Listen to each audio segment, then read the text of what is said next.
নমস্কাৰ বন্ধু বান্ধৱীসকল, আজি এটি নতুন ভিডিঅ'ৰ সৈতে আপোনালোকক মই বিকাশ বৰুৱাই স্বাগতম জনাইছোঁ। আজি মই এটি গুৰুত্বপূৰ্ণ ভিডিঅ' আপোনালোকৰ মাজলৈ লৈ আহিছোঁ। যিহেতু পৰহি দিনাখন অসম চৰকাৰৰ যিটো শিক্ষা বিভাগে এটা জাৰি কৰিছিলে যে HS, BA, BCom, BSc, MCom, MA, MScৰ কাৰণে যিবিলাকে অনলাইন এডমিশ্যনৰ কাৰণে এপ্লাই কৰিছিলে তেওঁলোকৰ প্ৰত্যেকৰে এটা ইউনিক আইডি বনাই ল'ব লাগিব আৰু সেই ইউনিক আইডিটো এডমিশ্যনৰ দিনাখন প্ৰয়োজন হ'ব। গতিকে সেই ইউনিক আইডিটো কেনেকৈ এপ্লাই কৰিব, কেনেকৈ আপোনাৰ নিজৰ মোবাইলতে এপ্লাই কৰিব পাৰিব, নিজৰ মোবাইলতে বনাই আপোনালোকে ছাবমিট কৰিব পাৰিব, সেই ভিডিঅ'টো মই আজি আপোনালোকক আগবঢ়াম। সেই ভিডিঅ'টোৰ বিষয়ে আপোনালোকক আজি কিছু কথা জনাম। গতিকে আহকচোন আমি ভিডিঅ'টো আৰম্ভ কৰোঁ। আমি প্ৰথমতে যিকোনো এটা গুগল বা ক্ৰম ব্ৰাউজাৰ এটা অপেন কৰি ল'ম। আমি ইয়াতে মই গুগল ক্ৰম ব্ৰাউজাৰটো অপেন কৰিছোঁ। ইয়াতে মই সাৰ্চ কৰিম যেটো ডাইৰেক্টৰেট অফ হায়াৰ এডুকেশ্যন। আমি শৰ্ট ফৰ্মত লিখিলেও হ'ব DHE, বা যেটো চৰকাৰীভাৱে যেটো ৱেবছাইট দিছিলে, যেটো লিংক দিছিলে, সেই লিংকত গৈ আমি কৰিব পাৰোঁ। আমি এইটো মোৰ সুবিধাৰ মতে এইটো মই কৰি লৈছোঁ। এইটো ওপেন হৈছে। এইটো যেটো ফাৰ্ষ্ট আছে home page, directorate of higher education. আমি এইটোত ক্লিক কৰি দিম।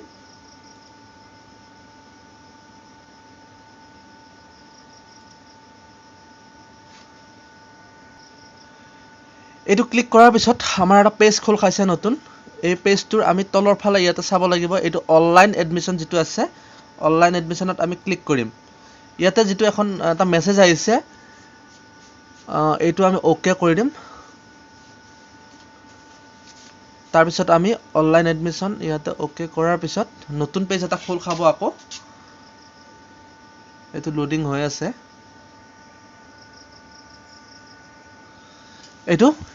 এই নতুন পেজটো খোলাৰ পিছত আমি ইয়াতে যাব লাগিব, এইফালে ইয়াত তলত যে আছে গো টু ৰেজিষ্ট্ৰেশ্যন, আমি ইয়াতে ক্লিক কৰিম। ইয়াতে ক্লিক কৰাৰ পিছত যিখন ফৰ্ম আছে আপোনাৰ ইউনিক আইডি এপ্লাই কাৰণে যিখন ফৰ্ম আছে, please fill the below details properly and correctly, you can not modify any data post submission of this form.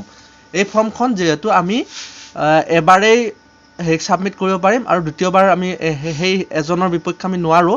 গতিকে আমি এখন কেয়াৰফুলি কোনো যাতে ভুল নহয় সেই ধৰণে আমি কৰিম। ইয়াতে আমি এইখন ফৰ্মখন ফিল আপ কৰি লওঁ।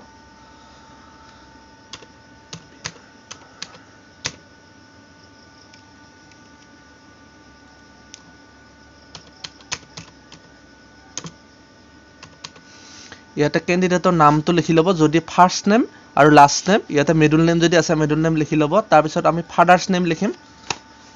ফাদাৰ্ছ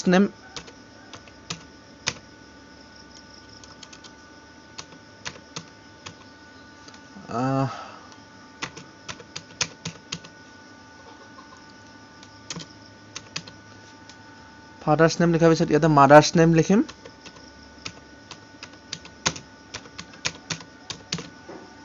তাৰপিছত আমাৰ মোবাইল নাম্বাৰটো লিখিম। ইয়াতে আমি মোবাইল নাম্বাৰটো টাইপ কৰিলোঁ। টাইপ কৰাৰ পিছত আমি ডেট অফ বাৰ্থটো এণ্টাৰ কৰিম। ইয়াতে ডেট অফ বাৰ্থটো আমি ইয়াতে চিলেক্ট কৰি ল'ম। প্ৰথমতে ইয়াৰটো চিলেক্ট কৰিম।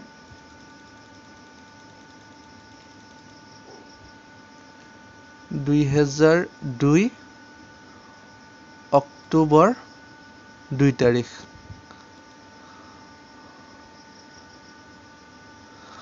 নেক্সট আমি জেণ্ডাৰ চিলেক্ট কৰিম। জেণ্ডাৰটো যদি আপোনালোকৰ ফিমেল হয় ফিমেল দিব, মেল যদি হয় মেল দি দিব। ইয়াতে ৰিলিজিয়ন যেটো ধৰ্ম আমি সেইটো চিলেক্ট কৰিম। ইয়াতে হিন্দুজিম হয়। কাষ্টটো চিলেক্ট কৰিম আমি।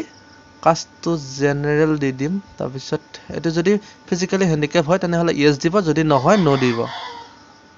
ষ্টেট অফ ডমিচিয়েল এইটো আমি যিহেতু এছামৰ সেইকাৰণে আমি এছাম কৰি দিম। আৰু এইটো ডিষ্ট্ৰিক্টটো আপোনালোকে চিলেক্ট কৰি ল'ব, নিজৰ ডিষ্ট্ৰিক্টটো। নেক্সট আহিলে এক্সামিনেশ্যন কোৰ্চ ইনফৰমেশ্যন, যেটো আমি আপোনালোকে যেটো লাষ্ট এক্সাম পাছ কৰিলে last qualifying examination data list, আমি এইটো ওপেন কৰিম যদি আপোনালোকে মেট্ৰিক পাছ কৰিছে তেতিয়াহ'লে HSLC দিব যদি হায়াৰ সেকেন্ডাৰী পাছ কৰিছে তেতিয়া HS দিব এতিয়া মই যেহেতু হায়াৰ সেকেন্ডাৰী পাছ কৰাৰ কাৰণে মানে BA ফাৰ্ষ্ট সেমিষ্টাৰৰ কাৰণে এপ্লাই কৰিছো সেইকাৰণে HS দি দিলো ইয়াতে ৰেজিষ্ট্ৰেচন দি দিব যেটো হায়াৰ সেকেন্ডাৰী ৰেজিষ্ট্ৰেচন নাম্বাৰ হয় আপোনালোকে ৰেজিষ্ট্ৰেচন সাৰ্টিফিকেট খনত ইয়াতে নাম্বাৰটো আছে সেই নাম্বাৰটো এন্টাৰ কৰি দিব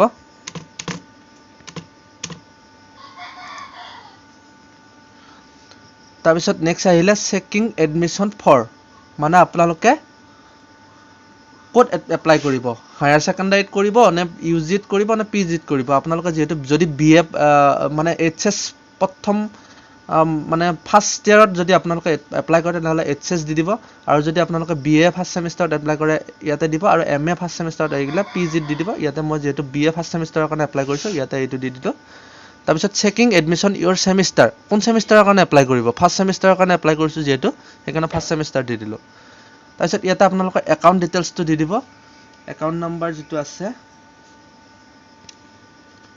3832 ইয়াতে আমি বেংক সৰি এটো বেংক একাউন্ট হোল্ডাৰ আছিল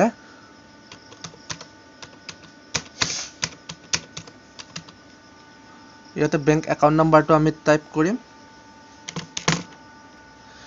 ইয়াতে নেক্সট আমি ইয়াতে বেংক IFSC কোড যেটো আছে হেতু আমি ইয়াতে এন্টাৰ কৰিম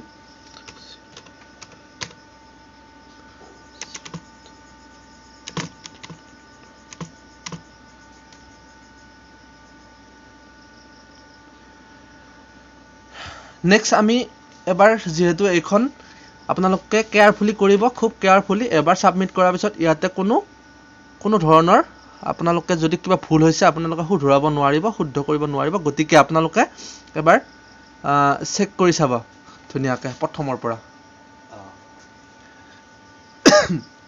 গতিকে আপোনালোকে এইখন কেয়াৰফুলি কৰাৰ পিছত এটো যেটো ক্যাপচা আছে এই ক্যাপচাটো ইয়াতে বহাই দিব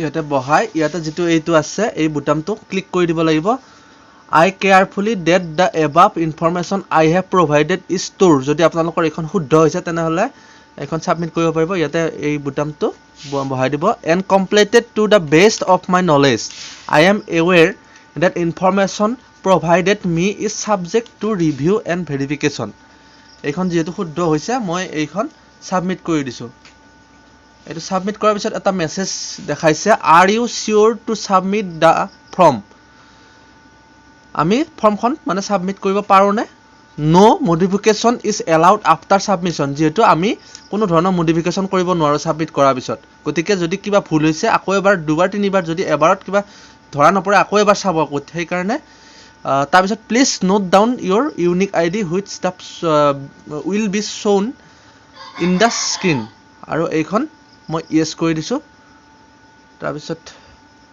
যেটো ইউনিক আইডি আছে ইয়াতে ওপেন হ'ব এইটো ইউনিক আইডি আহি গল আপোনালোকৰ ইউনিক আইডি এইটো মই যাৰ কাৰণে ইউনিক আইডি কৰিছিলো এইটো নেমটো আৰু তাৰ বিপৰীতে এইটো ইউনিক আইডি আৰু যদি এখন মই ডাউনলোড কৰো এইখন যেহেতু এডমিশনৰ দিনাখন আপোনালোকৰ লগত লৈ যাব লাগিব সেই কাৰণে আপোনালোকে এখন ডাউনলোড কৰি প্ৰিন্ট আউট উলাই ল'ব লাগিব আৰু আপোনালোকে এখন ডাউনলোড ইয়াতে ডাউনলোড অপচনটো ক্লিক কৰক আৰু ইয়াতে এখন ডাউনলোড হৈছে এখন সেভ কৰি আপোনালোকে প্ৰিন্ট আউট উলাই ল'ব গতিকে আজিৰ ভিডিওটো ইমানেই গতিকে যদি ভিডিওটো ভাল পাইছে লাইক কৰিব শেয়াৰ কৰিব আৰু সাবস্ক্ৰাইব কৰি দিব আৰু এনে ধৰণৰ ভিডিও পাই থাকিবৰ কাৰণে আপোনালোকে ওচৰতে থকা যেটো বেল আইকন আছে সেই বেল আইকনটো দবাই দিব ধন্যবাদ